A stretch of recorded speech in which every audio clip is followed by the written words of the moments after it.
¿Qué tal amigos? Muy buenos días, bienvenidos. 11 de agosto, jueves, ya culminando para muchos la semana laboral, semana corta a propósito del feriado que será mañana. Y aquí estamos listas para compartir una hora de información y de entrevistas. ¿Qué tal, Joana? ¿Cómo estás? ¿Qué tal, Liz? Muy buenos días. Así es, semana corta para algunos, pero para otros completamente normal porque hay que seguir trabajando. Y nosotros vamos a empezar con las noticias, pero antes vamos a decir quiénes nos van a acompañar hoy. Así es, más adelante estará en este espacio Hernán Pérez Luz, analista político. Con él él es experto en derecho, vamos a estar conversando sobre este clima de inseguridad jurídica por el que atraviesa el país, también cómo avanza esta relación entre Ejecutivo y el gobierno y los movimientos indígenas a propósito de que no se concretan acuerdos en otros de los temas en esas mesas de diálogo. Eso y más lo trataremos con el doctor Hernán Pérez Luz. Además, nos acompañará también en el espacio de entrevistas Mario Pazmiño, consultor internacional en seguridad. Con él hablaremos sobre la seguridad en Ecuador, el tercer país con mayor incautación de cocaína, según el último informe de las Naciones Unidas. Solo en lo que va del año, casi 300 toneladas de droga que se han decomisado en diferentes puntos del país. Aquí empezamos con el desarrollo de las noticias.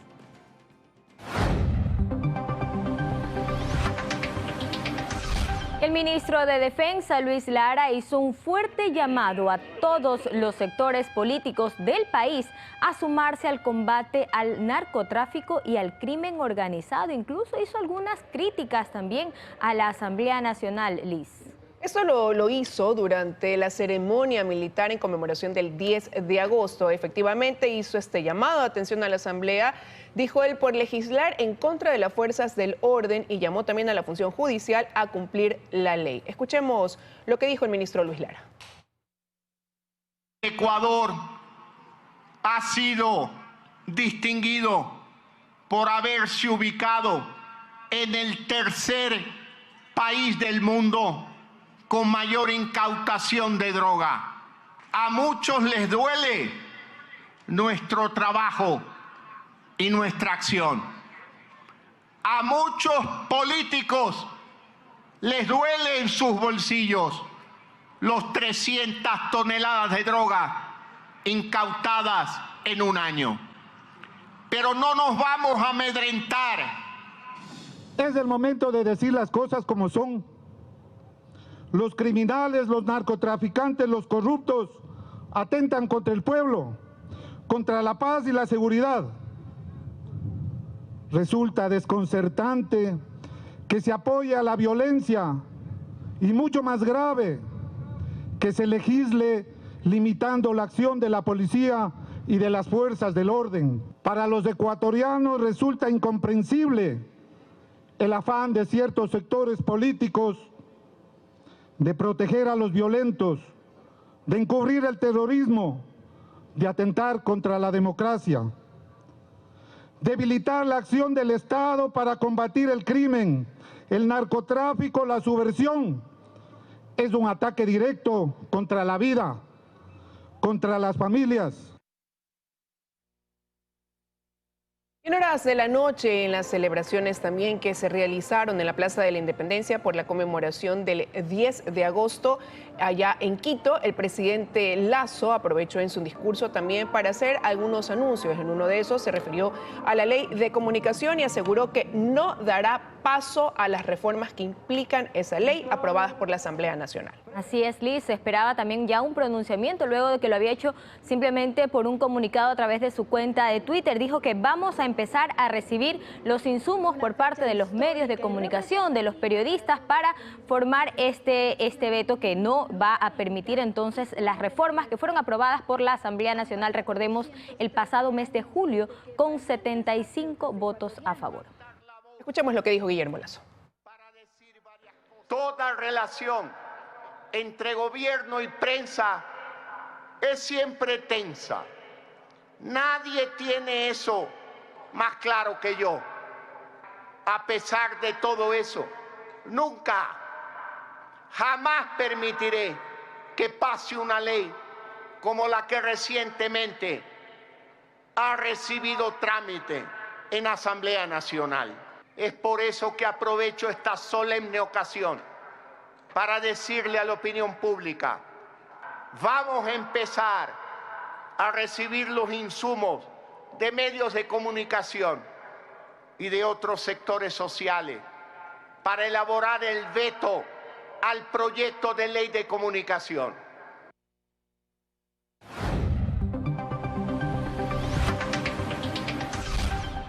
Y en otro tema, uno de los abogados del procesado por narcotráfico, Leandro Norero, representó a Jorge Glass en el pedido de habeas corpus. Jonathan Aguinda es parte de este círculo de abogados cuya relación no es mal vista por el principal defensor de Glass. Para la defensa de Jorge Glass, más allá de la serie de intentos por sacarlo de la cárcel 4 de Quito a que cumple el resto de sus condenas en libertad, saben que las opciones son mínimas. Los habeas corpus conseguidos de forma al menos cuestionable siembran dudas, pero ellos tienen otra óptica. Entre comillas, inconsistencia es un error, y justamente contra Jorge Glass se producen estos errores. Es absolutamente increíble, ¿no? No obstante, la sorpresa reciente en torno al caso Glass tiene que ver con algunas coincidencias. Jorge Glass, procesado y condenado por varios casos de corrupción, y Leandro Norero, procesado por narcotráfico, comparten abogado. Comparten también una estrategia: buscar habeas corpus para salir en libertad a como dé lugar. Se trata del abogado Jonathan Aguinda Chihuango. Según el portal de investigación Plan B, Aguinda presentó el último habeas corpus a favor de Leandro Norero, primero ante la Corte Provincial del Guayas, que lo inadmitió porque el procesado estaba detenido en la cárcel de La Tacunga. Pero esta vez, Aguinda compareció a la audiencia de habeas corpus en representación de los intereses de Jorge Glass Espinel. Nada que sorprenderse, dice uno de los abogados principales de Glass. No conozco personalmente al abogado que usted hace referencia, porque existen varios equipos de defensa del ingeniero Jorge Glass. Esto lo ha filtrado una persona que tiene intereses políticos respecto a los casos relativos a los perseguidos. Eso consta en el documento, no es algo que se haya filtrado como tal. Él está en todo su derecho de ejercer su profesión con quien quiera, con las empresas que él considere pertinentes. Pero es Jonathan Aguinda quien en la audiencia de habeas corpus de Puerto Viejo se refiere al supuesto estado grave de salud del sentenciado Jorge Glass. Aguinda dice: el ingeniero Jorge Glass Espinel se encuentra privado de la libertad. El Ministerio de Salud Pública indica que no se garantiza la salud del ingeniero Jorge Glass. El SNAI no cuenta con medicación ni instrumentos médicos. Tampoco el Ministerio de Salud Pública. Existe indisponibilidad de atención hospitalaria y atención médica. Se verifica una deficiencia de los medicamentos. Aguinda parece ser especialista en habeas corpus. Plan B revela también que este abogado consta como peticionario de un habeas corpus para Joana Maribel Zambrano Tigua, familiar de Norero, y también procesada por lavado de activos. Pero que se trata de coincidencias y el derecho del abogado a escoger sus causas. También será el derecho del procesado a escoger sus abogados. Lo cierto es que en estos intentos por liberar a Glass hay más de una inconsistencia según el SNAI, y que es este el motivo que los lleva a impedir que se ejecute un cuestionado habeas corpus concedido en combo para dos procesados por corrupción y uno por un crimen. En Quito, Fausto Yepes, 24 horas. Y ayer se le dictó arresto domiciliario, provisión de salida del país y se dispuso a el SNAI la colocación de un dispositivo de vigilancia electrónica, un grillete electrónico, al juez Bani Molina, quien, recordemos, le concedió este recurso de habeas corpus a Jorge Glass y Daniel Salcedo el pasado viernes y que fue detenido el martes en Manabí.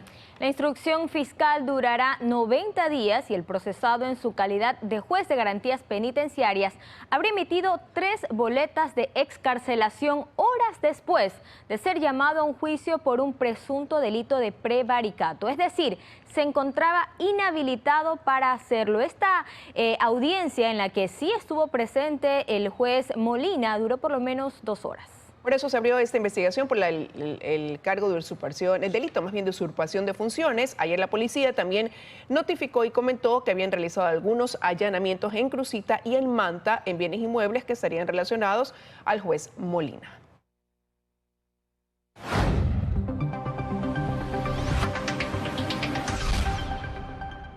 Sicarios asesinaron al periodista Gerardo Delgado en la vía Manta-Montecristi, provincia de Manabí. Hay una persona ya detenida, un joven de 23 años. Habrían ya dos. La Fiscalía en las últimas horas comentó que ya habrían dos detenidos. Se presume que uno de ellos habría sido el sicario que ejecutó este crimen. De lo que se conoce, él se dirigía en su vehículo, iba con compañeros de la plataforma digital y con su hija cuando fue cerrado por estos sicarios que se trasladaban en un automóvil que la policía dice había sido robado aquí en Guayaquil. Lo cierto es que hay dos personas detenidas. En ese vehículo en el que se movilizaba uno de los sospechosos se encontraron armas también. Luis Zúñiga se encuentra en Manabí, nos tiene todos los detalles. Luis, muy buenos días, cuéntanos, ¿qué se conoce más sobre este tema?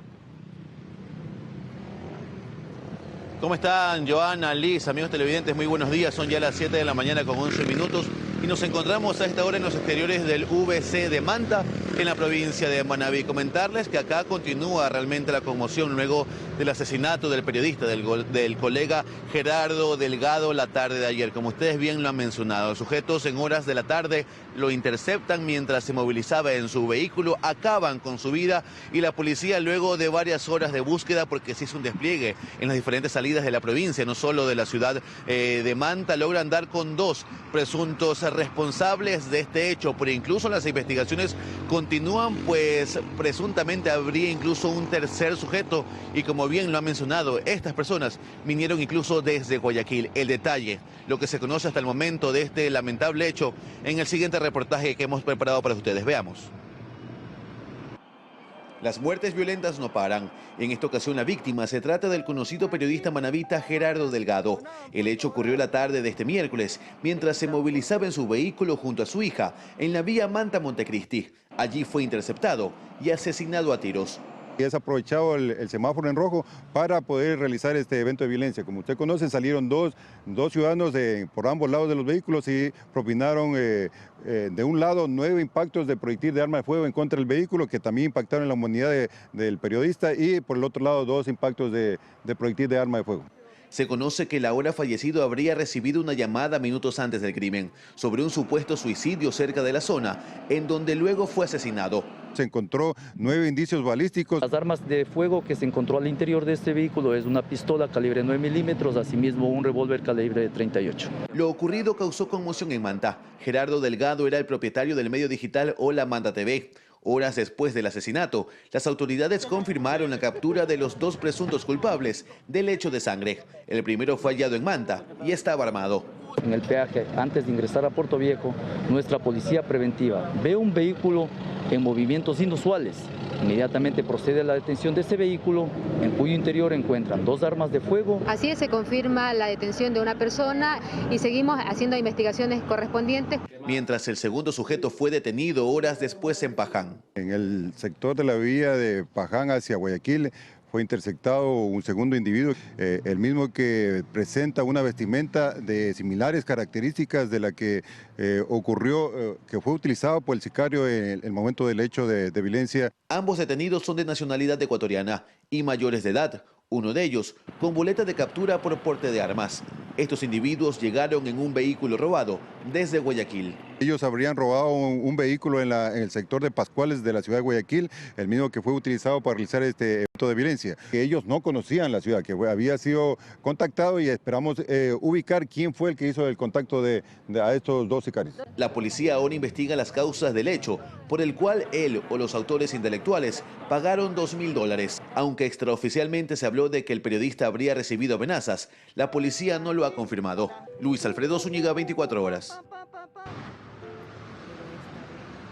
Lo escucharon a esta hora de la mañana en vivo, 7:14 minutos. Es lo que se conoce hasta el momento sobre este lamentable suceso, que continúa en investigaciones. Decirles que acá en donde nos encontramos en el VC de Manta la noche de ayer fueron presentados ambos detenidos y se prevé que en los próximos minutos sean trasladados hasta Puerto Viejo, en donde la policía también prevé dar nuevas declaraciones, nueva información en torno a este caso. Nosotros vamos a estar pendientes de aquello y llevarles la información si la noticia así lo amerita. Continúan con más en estudios, compañeras.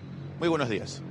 Muy buenos días, Luis. Muchísimas gracias. Seguramente nos va a tener más información más adelante. $2.000. $2.000 la vida de una persona, Liz. Y ojalá que en estas investigaciones que se realizan se dé con también esos autores intelectuales. Cada vez que vemos un caso de sicariato y por lo general hay detenidos, se trata de los autores materiales, pero no se logra dar con las cabezas, quiénes están detrás, quiénes pagan para que se ejecute. 7:20 de la mañana y estaba previsto que ayer miércoles arranquen estos diálogos entre la Asamblea y el gobierno a través de una comisión mixta. Sin embargo, no se dio dicho encuentro, no hay fecha ni hora y ya estarían designados cada uno de los delegados o representantes de las bancadas para esa comisión. Así es, algunos asambleístas dijeron que todavía ni siquiera tenían la fecha tentativa y se esperaba que esta comisión mixta que se había propuesto desde el legislativo al gobierno nacional, al presidente, al ejecutivo, se conformara hasta máximo el miércoles, pero no hay ninguna fecha. Ni fecha ni hoja de ruta, también dijeron, ¿no? Aunque algunas bancadas anticipan quizás que hay proyectos que por el veto ya no podrán ser tratados, otros dicen, por ejemplo, como la bancada de Pachacutic, que ellos llevan, sí, ya una hoja de ruta que van a proponer, temas a tratar, como por ejemplo, qué va a pasar con el Código Orgánico de la Soberanía Alimentaria, y así cada una de las bancadas va perfilando lo que quieren poner sobre la mesa, aunque hayan dicho que el arranque pudiera ser la ley de inversiones. Así es. En otro tema, queda suspendido hasta nuevo aviso el diálogo entre el gobierno y el sector indígena sobre el control de precios. Este es otro diálogo que se suspende también.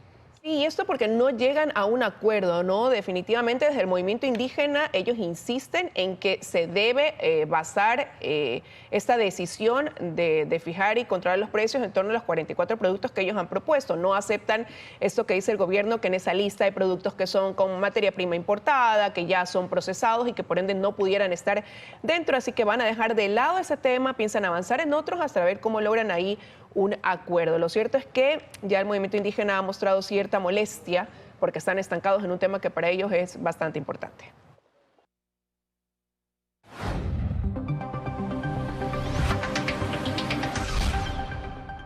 Bueno, y mañana será un día de feriado nacional a propósito del 10 de agosto que se conmemoró el día de ayer y por eso pues quizás mucha gente ya se dirige o se dirigirá a otros destinos aprovechando ese día de descanso. Y está Paul Cuello y Alex Vargas para darnos los detalles. Así es, primero vamos a hablar con Paul Cuello que está en la terminal terrestre de Quitumbe. Paul, muy buenos días. ¿Cuál es el ambiente a esta hora en la terminal? Gracias, Joana. Amigos, ¿qué tal? Buenos días. Así es, nos aprestamos a vivir el feriado del 10 de agosto, un feriado de 3 días y como bien mencionas, nos hemos trasladado acá al terminal terrestre de Quitumbe para conocer un poco, ver cómo se vive el ambiente en estos momentos. Hay poca afluencia de personas, sin embargo, el ambiente cambia según nos manifestaron las autoridades a eso de la 1, 2, 3 de la tarde que empiezan a llegar más ciudadanos acá a adquirir sus boletos para dirigirse hacia sus diferentes destinos. De lo que conocemos, según nos han manifestado las autoridades, un poco analizando la situación, habrá una gran cantidad de ciudadanos que se dirijan, que salgan de la capital hacia otros destinos, destinos apetecibles, por ejemplo las playas de Esmeraldas, las de Manabí, esto tomando en cuenta que, claro, cobrarán la quincena, también el 14º sueldo, entonces el flujo de personas en los terminales de acá de Quitumbe y de Carcelén será bastante, se registrará bastante afluencia de personas, como les manifestamos en el transcurso de las horas. Hay presencia de los agentes municipales, tanto en el interior como en el exterior, está la Agencia Metropolitana de Tránsito, revisando, haciendo un chequeo a las unidades de transporte público que cumplan con el tema de las llantas, también de las luces, de los parabrisas, están haciendo un chequeo completo. Estos operativos se van a desarrollar durante todo el fin de semana hasta que termine este feriado. Pero como les indicamos, en estos momentos el ambiente luce totalmente tranquilo hasta el momento acá en el terminal de Quitumbe, en el sur de la capital. Acá permaneceremos para contarles más detalles. Liz, Joana, ustedes con más. Amigos, buenos días. Muchísimas gracias. Bueno, veíamos que poco a poco la gente va llegando, son las 7 de la mañana con 24 minutos y hay quienes se acercan a las boleterías justamente para ahorrarse tiempo, ¿no? El feriado todavía no empieza oficialmente, pero ya hay quienes van preparándose para viajar a las playas de Esmeraldas, decía Paul, y Manabí. Y seguramente el flujo aumentará conforme pasen las horas, ya luego de que concluya esta jornada laboral o mañana, pero veamos qué pasa en Guayaquil en la terminal terrestre. Para eso nos acompaña Alex Vargas. Alex, cuéntanos, más bien no, estás en el peaje, ¿no? En la vía a la costa. Seguramente los balnearios recibirán gran afluencia de visitantes. Cuéntanos.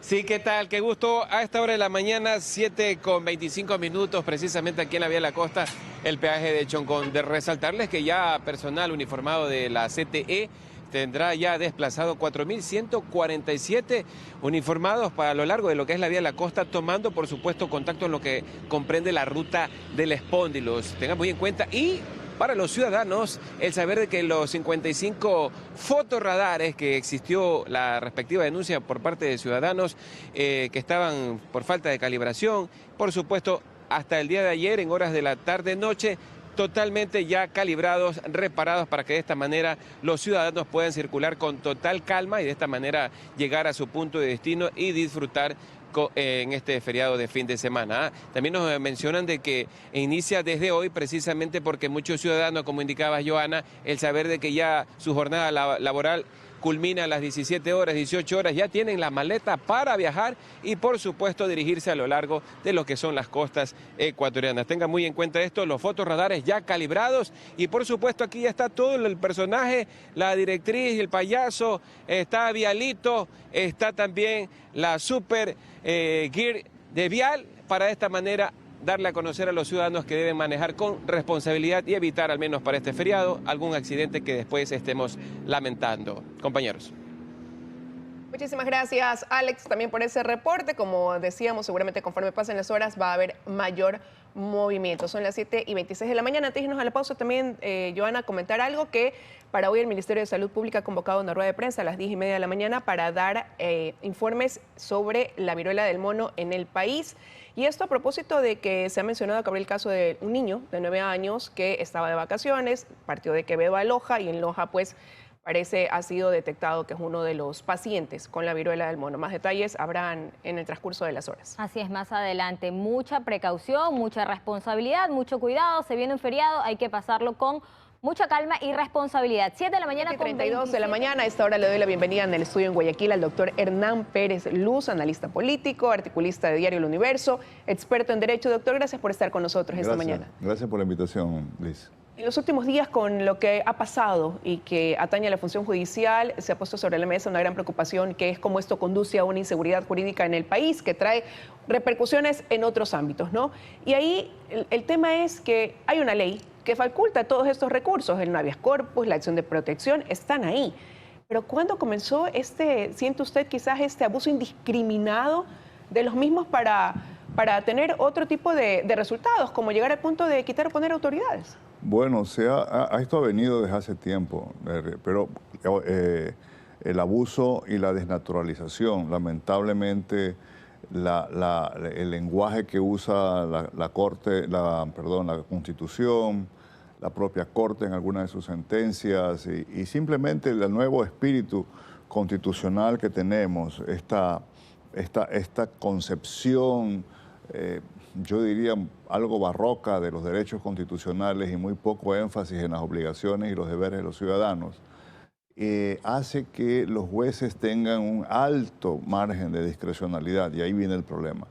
No estoy negando que los jueces deben tener pues, un margen de discrecionalidad evidente o necesario para tomar decisiones, pero lo que sucede con el lenguaje ampuloso que tiene la norma constitucional, que insiste en que este es un país en la que es un país de derechos y de derechos y derechos, y muy poco se habla de obligaciones, de deberes, de certidumbre, de seguridad jurídica.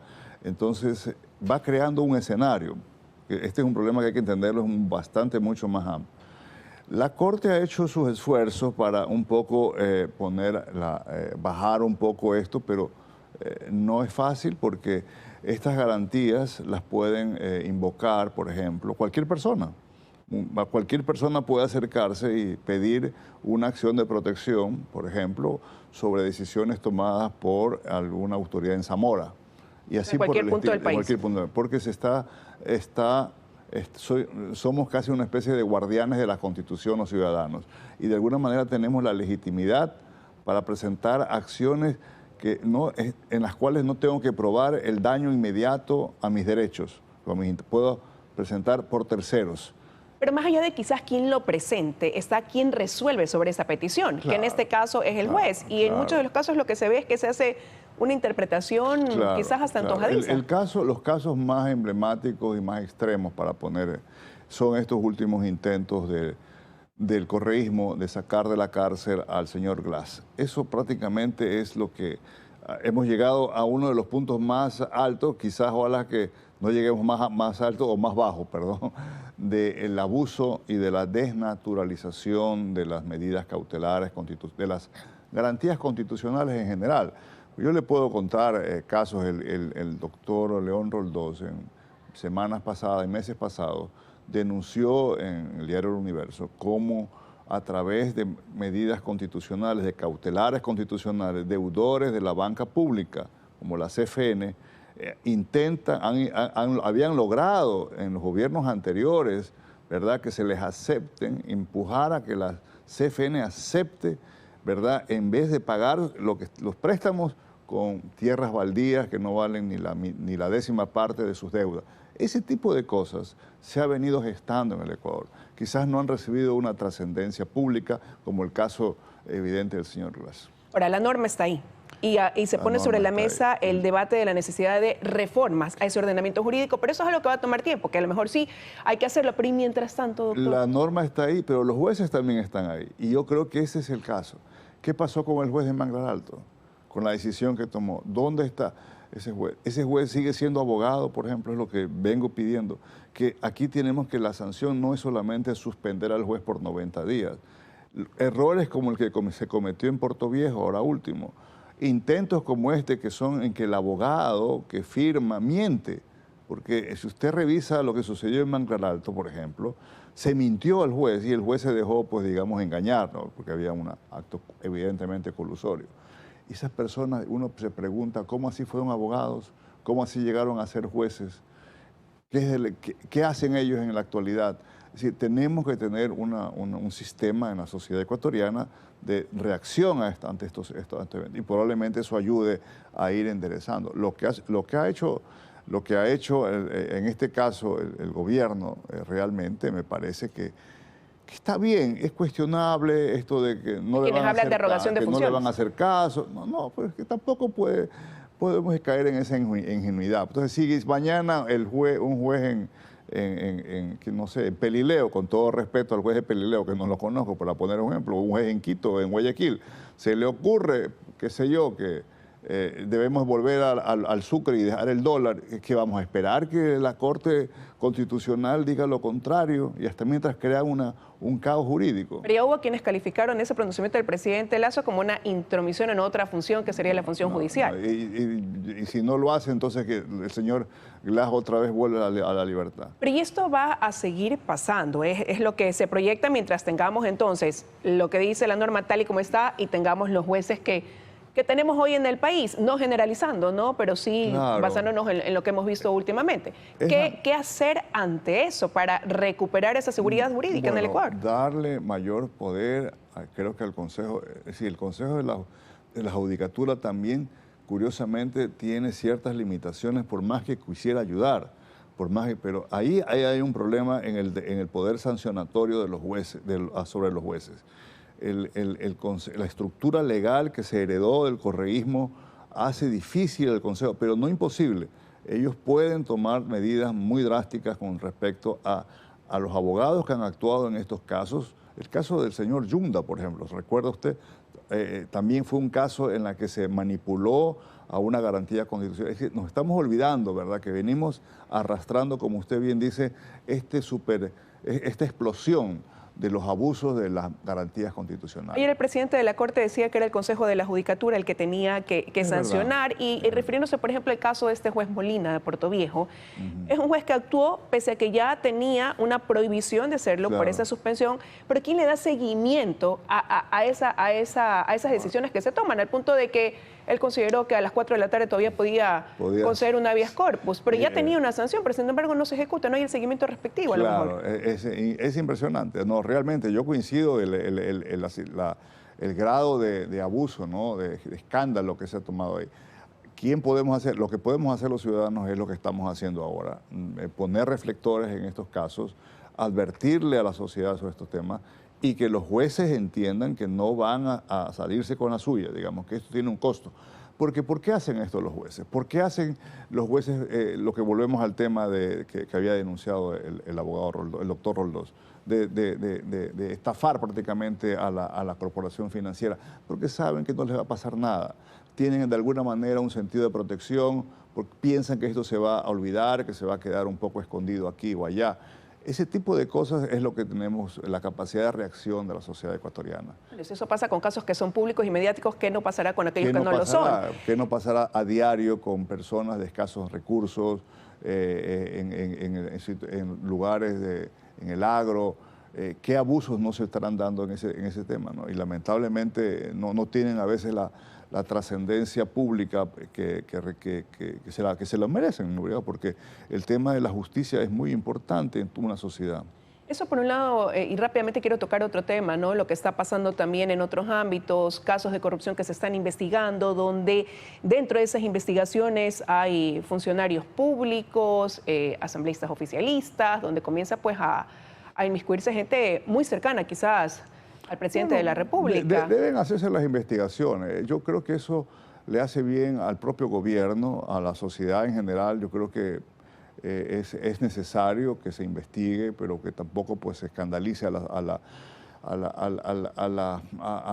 Ecuador sobre esto. Pero sí, yo he escuchado, he visto, se habla, como usted bien dice, pero hay que esperar que la Fiscalía haga su trabajo, que la Contraloría haga su trabajo. Yo creo que la labor de la ministra fiscal es una labor seria.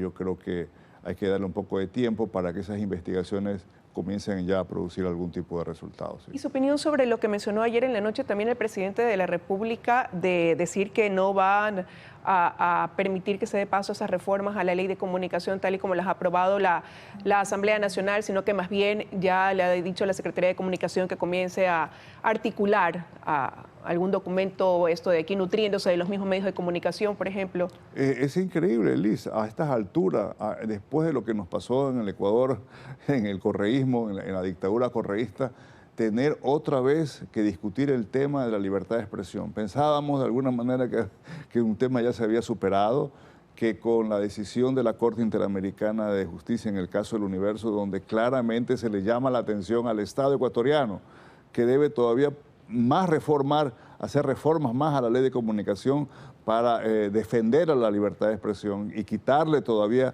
en la actual ley todavía existen algunas trabas. Ahora resulta que vamos a dar un salto para atrás. Pero el problema ahí es que el presidente tiene esta capacidad de veto y así se pasan entre legislativo y ejecutivo sin llegar a un consenso. Él lo veta y en la Asamblea pues termina haciendo caso omiso también a ese veto. Se iba a conformar una comisión y no ha prosperado todavía. Claro, sí, la verdad es que el presidente tiene que calibrar bien si el veto es total o es parcial, porque si no hay los votos para vencer el veto, probablemente entonces sea bueno hacer el veto parcial ahora.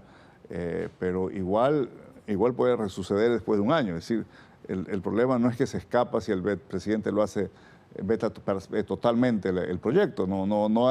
Ahí hay que andar con mucho cuidado, porque claro, la primera reacción es veten totalmente, pero puede ser que después de un año tengamos la misma situación y en ese momento ya no habrá manera de negociar una reforma. Y yo creo que sí, yo creo que si usted lee las reformas son peor que la ley anterior, que la ley Mordaza. Esta sería la ley Mordaza 2, ¿verdad? En la ley Mordaza 2 realmente profundiza más los temas que siempre hemos discutido, que ya se superaron, ¿no? Ahora resulta que el Estado va a garantizarnos a los ecuatorianos la verdad. Ese es el último descubrimiento que se ha hecho en la última producción legislativa de nuestros asambleístas. Quiero agradecerle, doctor, que nos haya acompañado esta mañana aquí en 24 horas. Bueno, muchas gracias. Que tenga usted un buen día. Vamos a ir a una pausa, pero enseguida regresamos con el coronel Mario Pazmiño para hablar sobre este logro del país de incautar en un año casi 300 toneladas de droga. ¿Hacia dónde se proyecta eso? ¿Es realmente, se lo debe considerar un logro o qué habría detrás? Damos la bienvenida al coronel Mario Pazmiño, experto en temas de seguridad. Gracias por estar con nosotros, coronel. Buenos días. Muy buenos días. Un cordial saludo para todos los televidentes. Coronel, este informe que presenta la Oficina de Drogas de las Naciones Unidas sitúa al Ecuador en tercer lugar en ese logro de incautar sobre todo cocaína por debajo de Colombia y de Estados Unidos, ¿no? Y claro, el país ha incautado el año pasado casi 300 toneladas de droga y uno dice, hay una buena labor ahí, pero también surge una preocupación. ¿Qué está pasando en el Ecuador que hay esta cantidad de sustancias ilícitas que ya no nos convierte en un país de paso, básicamente, sino en un país hasta productor? Primero tenemos que ser conscientes de que el trabajo de la Policía Nacional en el sentido de la captura de drogas y esas 300 toneladas que usted acaba de mencionar es importante. Indudablemente, es un trabajo tesonero y profesional. Pero eso también tiene una segunda interpretación. Quiere decir que por territorio ecuatoriano ingresa más cantidad de droga desde el año 2000 aproximadamente a la fecha, y esa cantidad de droga se debe específicamente a que se ha incrementado el vector que queda entre el sector del departamento de Nariño y también la provincia de Esmeraldas. Por ahí sale el 75% de la producción de cocaína de Colombia. ¿Cuánto ingresa a territorio ecuatoriano? A territorio ecuatoriano ingresa el 37.5%. Esto quiere decir aproximadamente 700 toneladas. Lo que nos está diciendo el informe es que por nuestro territorio ingresa mayor cantidad de droga y estamos capturando apenas ese 10%. Si estamos capturando 300 toneladas, hago un estimado aproximado de la cantidad de drogas que está ingresando a territorio ecuatoriano. Es por eso que por el puerto de Guayaquil, considerado la principal plataforma internacional de la cuenca del Pacífico, sale el 52% de esas 700 toneladas, 35% por el puerto de Manta, 10% por Puerto Bolívar y 3% por el puerto de Esmeraldas. Porque nuestro país se transformó rápidamente en menos de 2 décadas en un santuario del crimen organizado, donde ya existen al momento áreas controladas por el crimen organizado. Santuarios, en el país existen 8 santuarios claramente definidos, los mismos que están distribuidos en la geografía nacional. Esto da un nuevo enfoque. También estamos viendo solo una parte ¿Dónde básicamente del informe, están esos santuarios? Perdón que lo interrumpa, coronel. Yo había pasado unas gráficas. Los santuarios están ubicados, 3 en la provincia de Esmeraldas, uno en el sector de San Lorenzo, otro en el sector de la ciudad de Esmeraldas. Hay otro en el sector de la provincia de Sucumbíos, en Palma Roja, entre Palma Roja y Puerto El Carmen. Uno en el límite provincial entre la provincia de Manabí y la provincia de Los Ríos. Otro, 2 en el sector de la provincia del Guayas, uno en Durán y otro cerca del puerto de Guayaquil, y un último que está ubicado en el sector de Huaquillas. Todas estas zonas son zonas controladas por el crimen organizado, por microcarteles o carteles internacionales. Y a eso se denomina santuario, ¿no? Pero ayer escuchábamos al presidente de la República decir textualmente en la noche, en su discurso ahí en la Plaza de la Independencia, que a muchos políticos les duelen sus bolsillos estas 300 toneladas de droga incautadas el año pasado. ¿Cómo también tomar esas declaraciones del presidente cuando habla de muchos políticos? Lo que está diciendo el presidente de la República es una realidad, y lo que dice tácitamente es que el crimen organizado ha penetrado la estructura gubernamental, y al hablar de la estructura gubernamental estamos hablando también del esquema político que tiene nuestro país. Ese es el principal objetivo del crimen organizado, y una vez que se penetra a través de campañas políticas, pues se establece un nexo contra los políticos y el crimen organizado. Otro es la penetración de las estructuras de seguridad del Estado. Un tercero, la penetración en los estamentos judiciales. Y un cuarto elemento es la penetración en la sociedad. Por eso es que se crean estas zonas denominadas santuarios en el territorio nacional. Y el gobierno, después de haberse conocido ese informe esta semana, pues ha hablado de plantear una estrategia de abordar este problema de manera integral con alianzas y cooperación internacional, algo que ya se lo viene recibiendo. ¿Cómo continuar materializando quizás esa ayuda en la lucha contra el crimen organizado en el país? Creo que la cooperación internacional es vital e importante para el país porque no tiene los recursos, no tiene la tecnología, no tiene la información necesaria. Indudablemente que es sumamente importante. Pero para esto también el país puede hacer y tomar algunas acciones. Se le recomendó al presidente de la República la reactivación de la Fuerza de Tarea Conjunta Esmeraldas. Sí, pero esa Fuerza de Tarea Conjunta Esmeraldas se quedó solo en la provincia de Esmeraldas y no es el concepto estratégico de empleo. Era para toda la frontera norte. Se le pidió al presidente de la República también la militarización temporal de puertos y aeropuertos. Se hizo en el puerto de Guayaquil, o se está por hacerse en el puerto de Guayaquil, pero el resto de puertos están sin tomarse ninguna acción. Eso se tiene que considerar para de esta manera pues blindar tanto la entrada como salida de la droga hacia el contexto internacional. Fíjese que el país, porque no estamos tomando todo el informe de Naciones Unidas, el país es el segundo en la región por encima de los países productores, Colombia, Perú, Brasil, Bolivia y Brasil también, en exportar cocaína hacia África, Medio Oriente y Asia. Estamos por debajo de Brasil, por encima de los países productores. Ecuador es un país procesador, eso lo dice la administración Biden y eso es una realidad y somos catalogados a nivel internacional como una plataforma sumamente importante en el tráfico de drogas. Y ante eso, precisamente el canciller decía que no solamente se debe abordar el problema en donde se origina, o sea, decir aquí, sino que también tratarlo con los países que son destino hoy de esa droga que sale del Ecuador. Indudablemente, indudablemente. Y ahí había una iniciativa que me pareció fabulosa por parte del presidente de la República, el hablar de un plan Ecuador, no como el plan Ecuador que se hizo en la época del señor Correa, que sirvió para carnetizar, entre comillas, o cedular a los miembros del secretariado de las FARC. Un plan Ecuador que verdaderamente combata el crimen organizado, reduzca los niveles de injusticia social que vive el país. Esa es la forma de combatir este incremento de la violencia y la inseguridad que vive la sociedad ecuatoriana.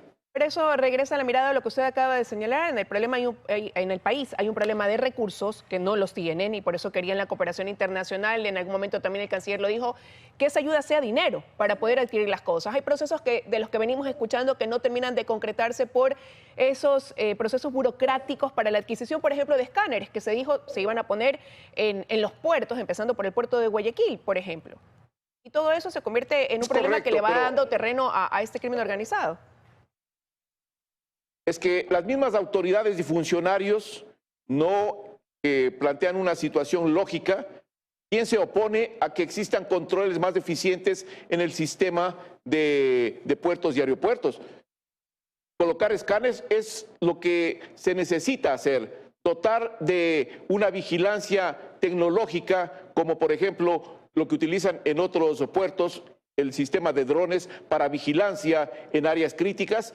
Es vital, es sumamente importante, pero aquí la misma sociedad, los mismos encargados de estas administraciones tienen presiones o no quieren colocar estos sistemas porque perjudican al crimen organizado y al tráfico de drogas. Pero mire usted, incluso lo que pasó con el radar, ¿no?, de Montecristi fue averiado, ha tomado meses esta investigación, todavía no logra ser reemplazado. Y como le digo, el país va a un paso lento, mientras ese crimen organizado pues va a pasos agigantados. El país es reactivo, espera que le estén golpeando permanentemente, no es un país de planificación. Por eso es que esta nueva secretaría que está formando el presidente de la República, a quien le está encomendando directamente la generación de políticas públicas de seguridad y la generación de un plan de seguridad integral del Estado, pues me preocupa sobremanera porque eso quiere decir que el país ha estado 1 año y medio sin políticas públicas claramente definidas y sin un plan de seguridad integral. Por eso es que hemos improvisado permanentemente en temas de seguridad y ahí están los resultados. Una situación de crisis lamentable que atraviesa el país en el esquema de seguridad integral de toda la sociedad ecuatoriana. Bueno, sí, desde esta secretaría se ha dicho que se van a articular estos planes independientes que pueda tener cada una de las fuerzas llamadas a contribuir en esta lucha contra el crimen organizado, como policía, Fuerzas Armadas, inteligencia, a ver qué resulta de ese esquema. Quiero agradecerle, coronel, que nos haya acompañado esta mañana en 24 horas. Gracias a usted por la invitación. Muy buenos días. Buenos días para usted también. Con eso de aquí, amigos, estamos terminando esta emisión de 24 horas, deseándoles que tengan de mi parte un feliz feriado. Ya vienen las noticias de la comunidad enseguida.